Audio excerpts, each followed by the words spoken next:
नमस्कार, news nation देख रहे हैं आप। आपके साथ मैं हूं नवीद। बंगाल में आरक्षण को लेकर बड़ा खुलासा हुआ है। बता दें आपको बड़ी खबर, बंगाल में 99% मुस्लिम ऐसे हैं जो ओबीसी की कैटेगरी में आते हैं और ये खुलासा ममता बनर्जी की 2012 के एक फैसले के बाद हुआ है। बंगाल ही एकमात्र ऐसा देश का राज्य है जहां पर 99% मुस्लिमों को ओबीसी में आरक्षण दिया गया है। बंगाल में 100 में से 99 मुस्लिमों को रिजर्वेशन का फायदा टीएमसी सरकार की तरफ से दिया जा रहा है। बंगाल में आरक्षण को लेकर यह बड़ा खुलासा हुआ। इसके बाद अब चुनावी मौसम में सियासत और गर्मा गई। तो मुस्लिमों पर करम, हिंदुओं पर सितम, बंगाल में आखिर ये क्या हो रहा है? भाईजान पर दीदी इतनी मेहरबान है कि यहां पर 100 में से 99 मुसलमान रिजर्वेशन पाते हैं। ममता बनर्जी पर तुष्टीकरण के आरोप यूं ही नहीं लगते। न्यूज नेशन की एक चौंकाने वाली रिपोर्ट इस बात की तस्दीक कर रही है कि ममता ने तुष्टीकरण की राजनीति को कितना बढ़ावा दिया। देखिए न्यूज नेशन की एक्सक्लूसिव रिपोर्ट।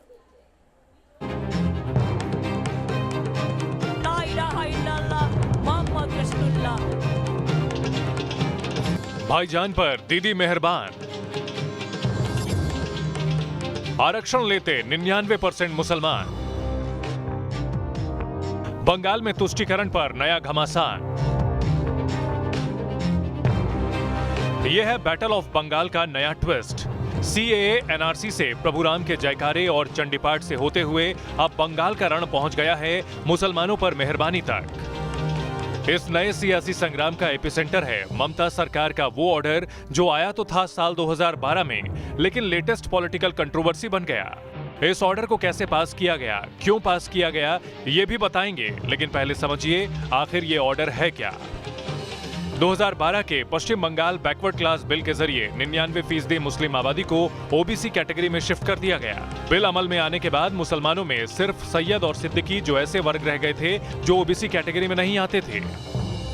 एक समुदाय की 99% आबादी ओबीसी कोटे में आए और आरक्षण का लाभ उठाए।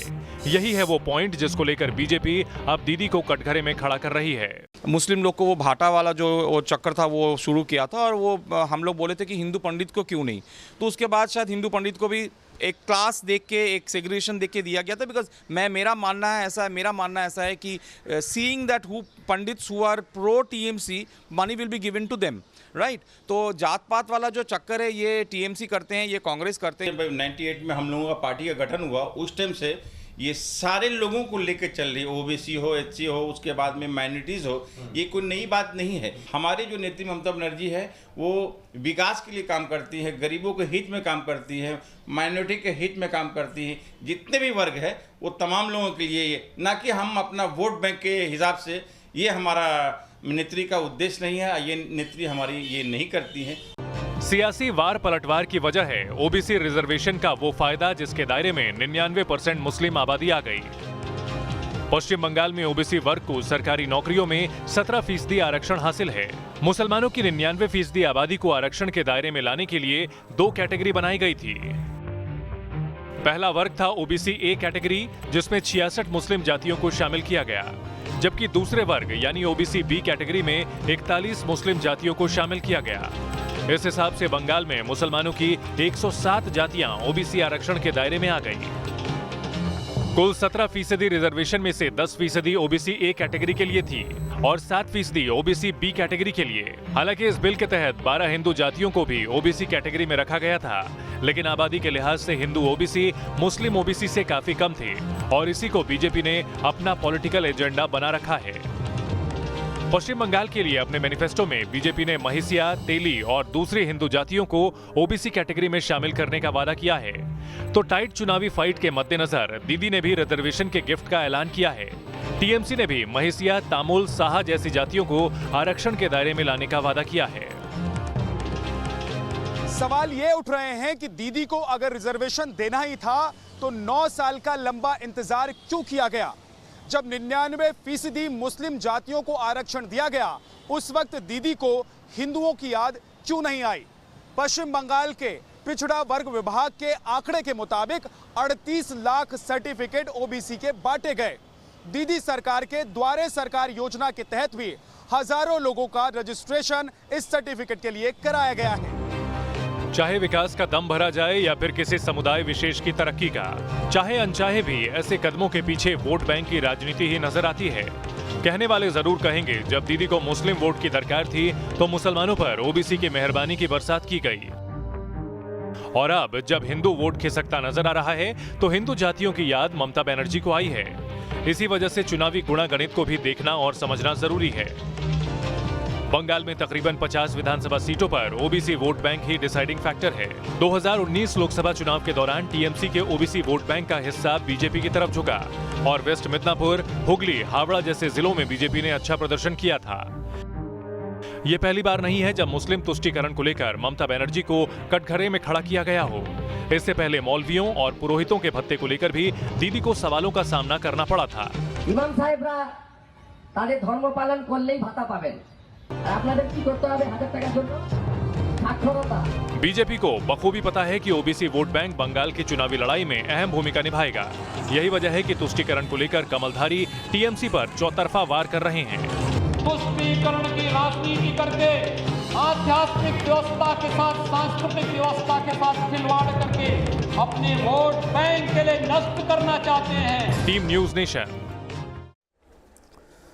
तो ये पहला मौका नहीं है जब इस तरह से तुष्टीकरण की राजनीति के आरोप ममता बनर्जी पर लगे हों, और ये रिपोर्ट इसी बात का खुलासा कर रही है। हमारे साथ खास मेहमान के तौर पर अनिला सिंह, प्रवक्ता हैं बीजेपी की, वो जुड़ गई हैं। बादल देवनाथ जी हमारे साथ जुड़े हैं, नेता हैं टीएमसी के, और साथ ही मेरे सहयोगी तापस सेन गुप्ता हमारे साथ जुड़ गए। तापस, रिपोर्ट कह रही है 99% मुस्लिम ओबीसी की कैटेगरी में। ऐसा कोई और राज्य आता है जहन में जो बंगाल के अलावा हो जहां पर मुस्लिम इतनी ज्यादा तादाद में ओबीसी कैटेगरी में डाले गए हो?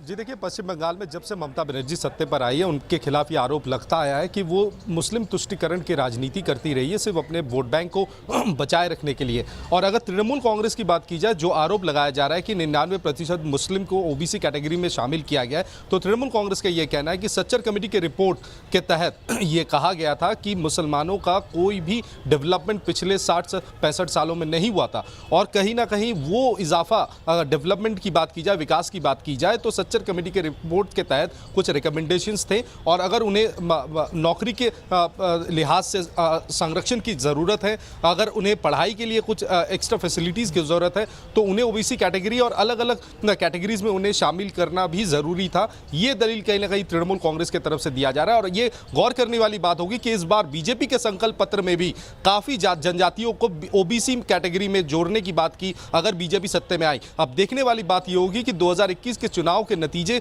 सामने आने के बाद जो भी पार्टी सत्ता में आती है, वो ओबीसी कैटेगरी या मुसलमानों के लिए या पिछड़े हुए जातियों के लिए क्या करते हैं। लेकिन ओबीसी पॉलिटिक्स जो है पश्चिम बंगाल में खासकर इस समय पिछले कुछ सालों से काफी चर्चे में रहा है, और ये ओबीसी पॉलिटिक्स काफी हद तक असर डालेगी अगर बीजेपी और तृणमूल सवाल ये उठता है तपस के सच्चर कमेटी का जो हवाला टीएमसी दे रही है, तो फिर बाकी कैटेगरी में जो दूसरी जातियां हैं उनकी याद इस चुनाव में क्यों आई है टीएमसी को? टीएमसी के घोषणा पत्र में भी कई जातियों को इस बार आरक्षण देने की वकालत की गई है।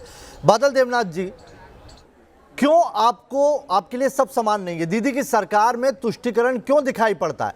अगर आप मुसलमानों को आरक्षण देते हैं तो कुर्मी और महिसी आपको दिखाई क्यों नहीं देते? सर, मैं एक बात कह रहा हूं आपको,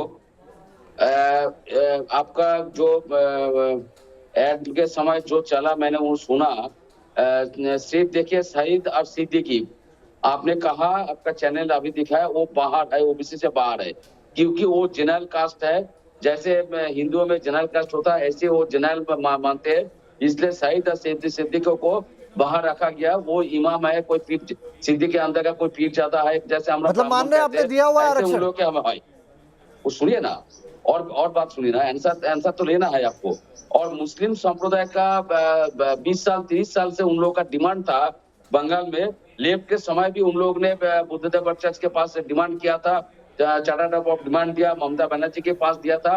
वो लोग चाहते थे ओबीसी के बारे में, वो लोग चाहते थे, लेकिन उन लोग के तो एसटी तो नहीं होता है, शेड्यूल कास्ट और शेड्यूल टाइप तो नहीं होता है, मुस्लिम के अंदर तो नहीं होता है, इसलिए वो लोग चाहते थे जो हम लोग को ओबीसी दिया जाए, कौन कौन कैटेगरी को दिया जाए। इसलिए आपने बताया 99% अर्थात 107 लिस्ट के अंदर और 99% 107 जातियां हैं सर, 107 जातियां मुसलमानों की जो आपने ओबीसी में डाल दी। बादल देवनाथ जी, बादल देवनाथ जी, उनकी मांग आपको दिखाई दे गई? तेली, महिसिया, कुर्मी, इनकी मांगे आपको नहीं दिखाई देती? सुनिए ना, 99% कम नहीं होता? कोई और राज्य बता दीजिए, आप बता दीजिए एक भी राज्य का नाम बंगाल के अलावा जहां पर 99% मुस्लिम ओबीसी कैटेगरी में आते हो। 99 छोड़िए, आप 50% बता दीजिए। हो गया ना आपका सवाल, जवाब ले लीजिए 10 सेकंड में। 107 लिस्ट जातियों, मतलब जैसे हम लोग सोचते हैं विभिन्न भाषा संप्रदाय जैसे हिंदुओं में, सनातन धर्म में है। सवाल यह है कि 107 जातियां सिर्फ मुसलमानों की क्यों दिखाई पड़ती है आपको? नहीं सुनते, मैं बोल रहा तो मैं माइसो के बारे में बोलूंगा तो आप तो सुनिए ना प्लीज, पहले तो सुनना चाहिए। आप तो सवाल के पूरा बोलिए। देख रहा है।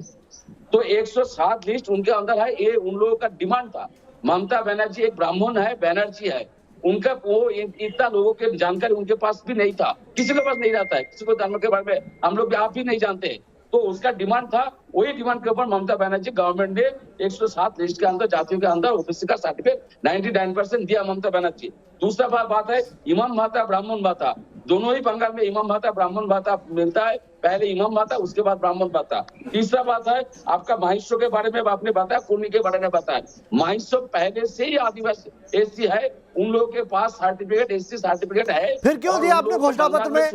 इस बार का घोषणा पत्र पढ़ा आपने टीएमसी का? बादल देवनाथ जी, और कुर्मी, बादल देवनाथ जी, आपने घोषणा पत्र पढ़ा है? आपने पढ़ा बंगाल में टीएमसी का घोषणा पत्र? क्यों नहीं पढ़ूंगा? क्यों दिया आपने आरक्षण का? फिर अगर वो पहले से ही आदिवासी कैटेगरी में है तो इस बार क्यों आरक्षण दे रहे हैं आप? अनिला जी सवाल तो सवाल आज बीजेपी अगर जय श्री राम का नारा लगा रही है तो आपको बताना पड़ रहा है ममता बनर्जी ब्राह्मण है। अनिला जी, आपको लेना ही पड़ेगा, जवाब आपको लेना पड़ेगा। बदली फिजा है पश्चिमी बंगाल में, बिल्कुल बदली फिजा है। ये वही मुख्यमंत्री हैं जो कुछ दिन पहले जय श्री राम का नारा जैसी सुनती थी वो 10 फीट या तो आसमान में उछल जाती थी, और जो जय श्री राम का नारा लगाता था उसे 10 फीट जमीन में गाड़ देना चाहती थी। ये वही मुख्यमंत्री हैं। अब मंच पर बैठकर चंडी पाठ पढ़ती हैं। ये वही मुख्यमंत्री हैं, आउट ऑफ वे जाकर अब ये सोच रही है मैं ऐसे कैसे कौन से कदम उठा लूं जिससे कि मेरा एक ऐसा फेस हो जाए कि नहीं, मैं हिंदुओं को भी रिप्रेजेंट करती हूँ। तो बारंबार ये भी बताएंगी कि मैं तो ब्राह्मण हूँ, परंतु कहते ना हाथ कंगन को आरसी क्या, पढ़े लिखे को फारसी क्या। जिस प्रकार की तुष्टीकरण की राजनीति पश्चिमी बंगाल में होती आई है, वहां पर मेजॉरिटी जो है हिंदुओं की है, पर हिंदुओं का दमन किया गया और एक जो धर्म विशेष के लोग हैं उनको प्रायोरिटी पे रखा। ओबीसी में क्या मतलब है भाई? आप एक धर्म विशेष के लोगों को इतना डाल दोगे कि उनका कवरेज जो है ऑलमोस्ट अबव 90% चला जा रहा है। तो इसको तुष्टीकरण की राजनीति ना कहें तो और क्या कहें। आपको मौलाना मौलवी जो है उनके अधिकार समझ में आते हैं। हमारे यहाँ पर जो पंडिताई करते हैं या मंदिर में पूजा पाठ करते हैं वो कुछ समझ में नहीं आते हैं। हाँ, रामलला मंदिर का शिलान्यास होता है तो उस दिन आप कर्फ्यू लगवा देती हैं। तो सीधी सी बात यह है कि स्पष्ट है कि भाई मेरे राज्य में अगर प्रायोरिटी मिलेगी तो किस धर्म विशेष के लोगों को मिलेगी। ये सबका साथ और सबका विकास में तो विश्वास ही नहीं करते। हम सबका साथ, सबका विकास, सबका विश्वास, इसको लेकर साथ चलना चाहते हैं। ये वायदा है भारतीय जनता पार्टी का।